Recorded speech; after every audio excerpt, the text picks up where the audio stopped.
Welcome to another episode of Articulate Thoughts, a personal blog of mine where I express thoughts, ideas, experiences, and observations about conscious dance, a movement practice that uses dance as a form of moving meditation. And today's theme or topic of discussion is warriors, and it is a continuation of my previous blog episode that was titled Battling Depression.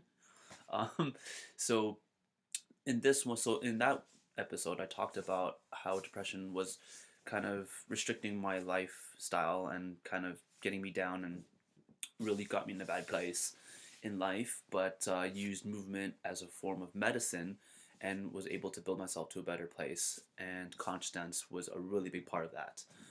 And today, it's more so about taking that into like more of a mentality and a lifestyle that is kind of lived in everyday life. And whether we want to admit it or not, there is resistance in our life. There's going to be resistance. Everything is in a constant state of flux. Everything is always changing, and there always needs to be some sort of adjustment or some kind of adaptability applied if we're going to survive. And the people that cling on or attach to things, how things were, those are the people that are going to suffer the most. And we live in this ever changing world, especially with technology and all this stuff.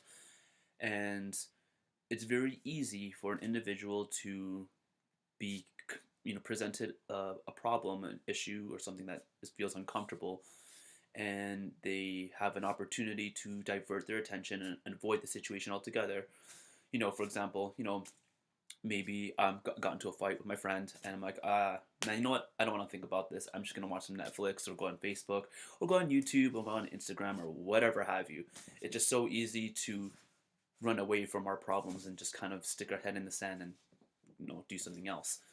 But I feel with that warrior's mentality, what a warrior would do is to confront the situation head on and wrestle and work with the problem and find a solution, and just have that mentality of I'll do whatever it takes to solve this problem because this is what needs to get done. In a battle per se, in a real fight, there's a desperation because it's for life, it's for survival, whether it's for the survival of the village or someone that you're protecting, or even for the individual's life themselves.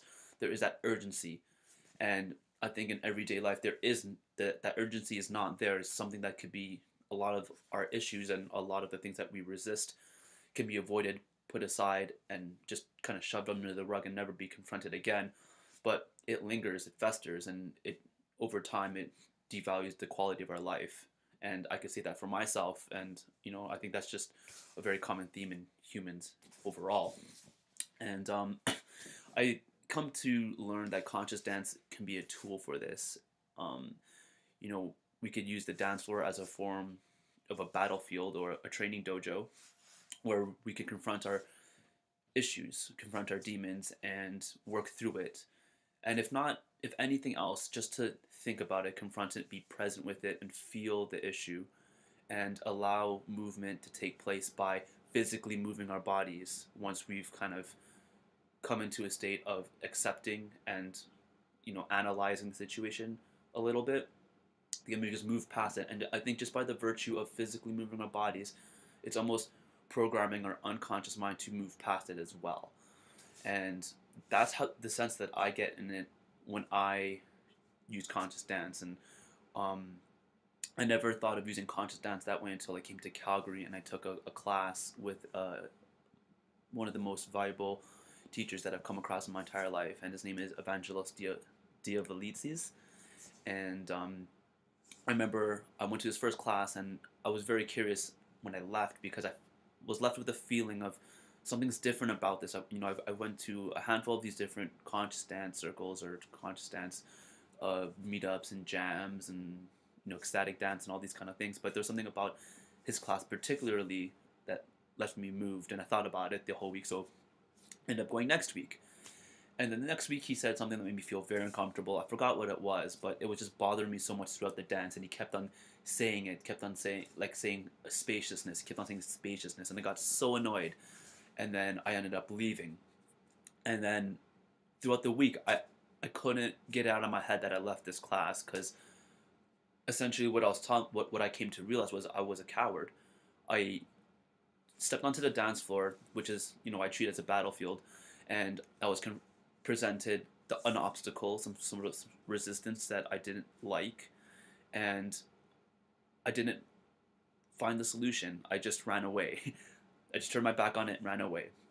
And when I came to that realization that I act as a coward, there was an interesting thing of, you know, like I always thought of myself as like a strong person, but then I demonstrated something that was weak, and that challenged me even more to go back to that class and just continue on, and then week after week I just got more and more into this particular teaching style that Evangelos presents, and I think over time, when I learned more about him as an individual and was graced with the opportunity to volunteer and spend time with him and get to know him as an individual and his experiences, I realized that he has a very unique blend of teaching experience, where he's traveled all over the world and he was practicing uh, moving meditation for about 9 years before he became a facilitator.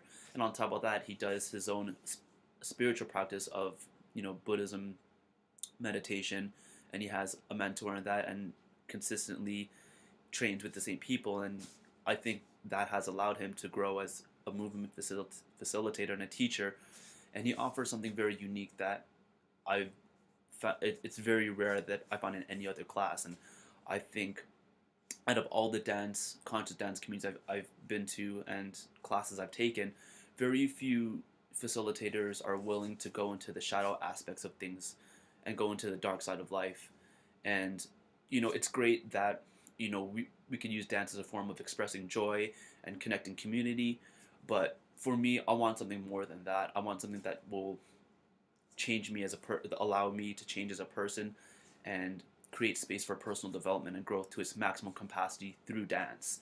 And I think this is what Evangelos offers. So if this is something that sounds like interesting to you, I would highly recommend coming to a Five Rhythms dance tonight at 7 p.m. at Central United Church, and all the information will be at the bottom there. And if you like this class and you want to dive even deeper, there is a workshop happening between Friday, March 2nd and Sunday, March 4th, and we'll post details about that and more. So thank you very much for tuning in, and hope to see you tonight, and if not, inshallah.